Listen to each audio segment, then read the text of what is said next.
میرا ایک کلپ پچھلے دنوں میں ریکارڈ ہوا تھا فضائل اعمال کے حوالے سے ہی. میں نے بتایا نا کہ میں ایک دن ایک تبلیغی جماعت کی مسجد میں, تبلیغی جماعت کا سب سے بڑا سپورٹر سپیکرز میں سے اللہ کے فضل سے میں ہوں, باقی تو سب اس کو نگیٹ کرتے ہیں, کوئی اس طریقے سے آن کرنے کے لیے تیار نہیں.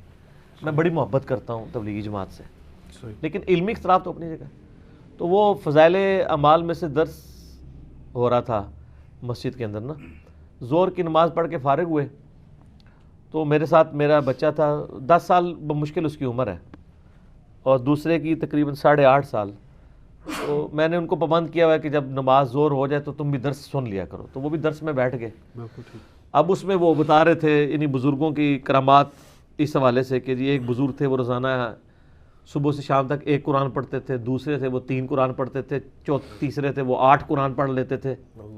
ٹھیک ہے جی, صبح سے لے کے زور تک, ایک رات کے اندر 8 قرآن پڑھ لیتے تھے. اب وہ یعنی وہ بچہ میرا یعنی سن رہا تھا, اور میں بھی ڈر رہا تھا دل کے اندر نا, اور میں ڈر رہا تھا کہ جو کچھ میں سوچ رہا ہوں کہیں یہ نہ سوچ رہا ہوں, کہیں بزرگوں کا گستاخ ہی نہ بن جائے. حالانکہ اس کی کوئی ایسی میں نے تربیت نہیں کی ہوئی گستاخی والی. اس کے باوجود آج کل کے بچے ویسے ہی سوچتے ہیں, ان کی عقل کام کرتی ہے.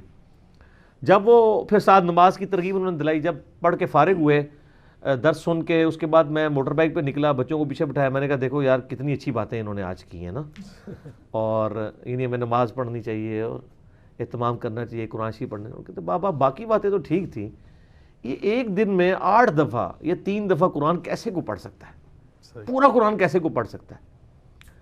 تو میں نے کہا بیٹا یہ کہانی تھی, اس کو چھوڑ دیں, باقی چیزیں آپ نے. کیونکہ ہمارے بچوں کو پتہ ہے کہ قرآن پاک کوئی ایک صفحے کی کتاب نہیں ہے, کوئی 500-550 صفحوں کی ایک کتاب ہے. اس کو پڑھنے کے لیے ایک ٹائم ریکوائرڈ ہے. ابھی تو میں وہ انجینئرنگ کر ہی نہیں رہا ہوں کہ جامعہ ترمذی میں حدیث ہے, نبی علیہ السلام نے فرمایا جس نے 3 دن سے کم میں قرآن ختم کیا اس نے قرآن کا حق نہیں ادا کیا. اور یہ کن کو کہا جا رہا ہے؟ جو عربی جاننے والے تھے. اور جو ہم لوگ عجمی ہیں, جن کو یعنی بڑی مشکل سے اس کا فہم بھی سمجھ آ رہا ہوتا ہے, ان کو تو کم از کم 30 دن تو لگانے چاہیے ایک دفعہ پڑھنے کے لیے. میرے آفس کے کولیگ ہیں, وہ ایک دن مجھ سے چھٹی لینے کے لیے میرے یعنی سب آرڈینیٹ کے طور پہ کام کرتے تھے, تو پھر ان کی ٹرانسفر ہو گئی. تو مجھے خود تانے لگے, مجھے کہتا نہیں وہ سر چھٹی چاہیے 3 دن کی نا, ہم نے وہ بہاولپور جانا ہے, تو میرے والد صاحب کو دل کی تکلیف ہے, تو ڈاکٹروں نے ان کا بائی پاس ریکمینڈ کیا, لیکن وہاں ایک کوئی بزرگ بیٹھے ہوئے ہیں وہ روحانی آپریشن کر دیتے ہیں. اور میں نے کہا یار تم جیسے پڑھے لکھے لوگ, کہتا جی میں کیا کروں, ابا جی کو کون سمجھائے. میں کہا ابا ایکسپائر ہو جائے گا اتنے پہنچتے بہاولپور کوئی نیڑے 14-15 گھنٹے تو مطلب باسج بہ کے جانا ہے. تو میں نے کہا یار یہ اتنا بڑا رسک لے رہے ہو تم, ڈاکٹر نے ریکمینڈ کیا ہوا ہے اور خدا نہ خواستہ. کہتا جی کیا کریں, اب ابا جی کے ساتھ لڑائی تو نہیں کر سکتے. تو وہ خیر والد صاحب کے ساتھ چلا گیا. میں تو بڑا کانشیسلی انتظار کر رہا تھا یار مجھے کوئی فیڈ بیک ملے کہ یار یہ روحانی آپریشن اور بائی پاس کیسے ہوتا ہے. جب وہ واپس آئے نا چھٹیاں گزار کے, میں نے کہا جی کیا بنا, تو وہ اس نے بڑا منہ لٹکایا ہوا, وہ کہتے کیا ہے فراڈ ہی تھا سب کچھ. میں نے کہا کیوں یار تم لوگ تو گئے تھے. کہتا ہے جی وہ میرے ابا جی بھی بڑے سیانے تھے, انہوں نے کہا جی میرا بائی پاس تم نے کرنا ہے, لیکن میں چیک کروں گا بائی پاس ہوا ہے کہ نہیں ہوا.